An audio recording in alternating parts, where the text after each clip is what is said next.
केवट और श्री राम संवाद।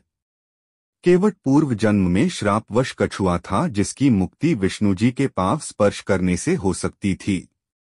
वह कछुए के रूप में शेषनाग और लक्ष्मी जी के रहते सागर में विष्णु जी के पाव कई प्रयास के बाद भी स्पर्श नहीं कर पाया, लेकिन भगवान ने उसकी लगातार कोशिश से खुश होकर उसको अगले जन्म में ऐसा कर पाने का वरदान दिया और उसने अगले जन्म में न केवल पाव छुए बल्कि वास्तविक चरणामृत भी पिया। गंगा पार करने के लिए तट पर तीनों लोकों के स्वामी, सबकी प्रार्थना सुनकर पूरी करने वाले श्री राम खुद केवट से कुछ विनती करते हैं, और मजे की बात तो यह कि केवट ऐसे त्रिलोकनाथ को मना भी कर देता है। श्री राम ने केवट से गंगा पार जाने के लिए नाव मांगा, पर वह लाता नहीं।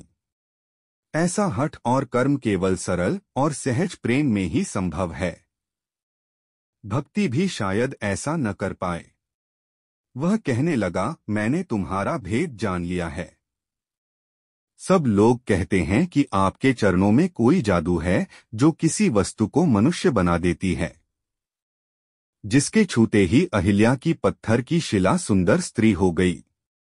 मेरी नाव तो काठ की है, काठ पत्थर से कठोर तो होता नहीं। मेरी नाव भी मुनि की स्त्री अहिल्या की तरह स्त्री हो जाएगी, तब तो मैं लुट जाऊंगा, मेरी कमाने खाने की राह ही मारी जाएगी। दूसरा अर्थ कि वह जानता था कि दो स्त्रियों को संभालना कितना मुश्किल होता है।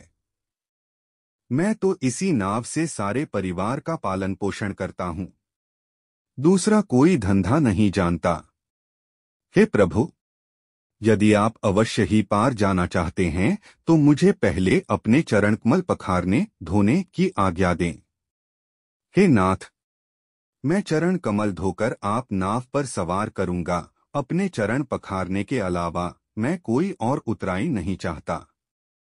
हे राम, मुझे आपकी दुहाई और दशरथ जी की सौगंध है, मैं सब सच सच कहता हूँ। तुलसीदास कहते हैं, केवट ने कहा, हे नाथ, हे कृपालु, भले ही लक्ष्मण मुझे तीर मार दे, पर जब तक मैं पैरों को पखार न लूंगा तब तक मैं पार नहीं उतारूंगा। जब केवट पाव धो रहा है तो आंखों से आंसू आ रहे हैं। लक्ष्मण जी कहते हैं कि क्यों भगवान से भाव के कारण पाव धो रहे हो? कहता है, नहीं, यह तो नाव के कारण पाव धो रहा हूं। प्रेम का यहाँ दर्शन है, प्रदर्शन नहीं है। गंगा मैया से भी अनायास ही केवट को आशीर्वाद मिल रहा है, क्योंकि उसके कारण गंगा मैया को भगवान के पाव छूने का मौका मिला। श्री राम का एक पाव केवट के हाथ में है और एक धरती पर है, जैसे कि पृथ्वी लोक के अलावा बाकी लोक केवट के पास है, जिनको वामन अवतार ने अपने एक पाव में नाप लिया था। भगवान कहते हैं कि एक पाव पर कब तक खड़ा रहूं, हमें जरा जल्दी है। केवट कहता है, पाव की रेखा में से देख देख कर रजकण निकाल रहा हूं। आप एक पाव पर खड़े हैं और आपको सहारा चाहिए तो मेरे सिर पर हाथ रख लीजिए। अद्भुत!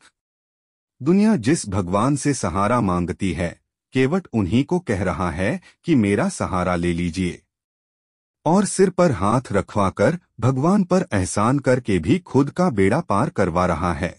उसने अपनी वाक्पटुता से भगवान से उनके आंखों की, कानों की, पांवों की और हाथों की कृपा प्राप्त कर ली।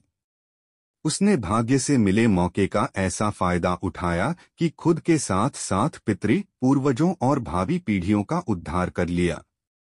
गंगा पार उतारने के बाद उतराई में जब श्री राम बहुमूल्य अंगूठी देने लगे तो उसने कहा कि यह क्या? नाई से नाई न लेत, धोबी से न धोबी।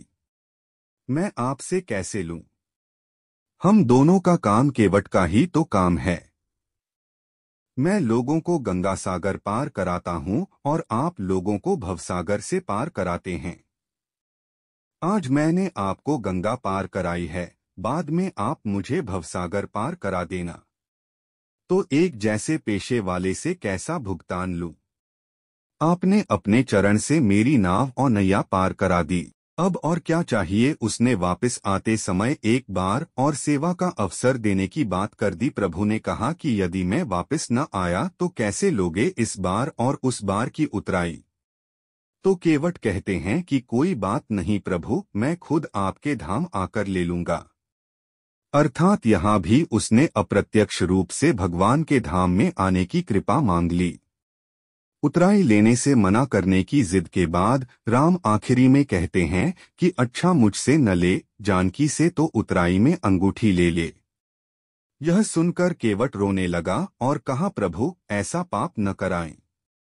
पिछली बार आपके पांव राजा जनक ने धोकर आपको जानकी माता दी थी, आप दोनों का मिलन हुआ था, और अब मैं आपके पांव धोकर उनसे आपकी निशानी छीन लूं?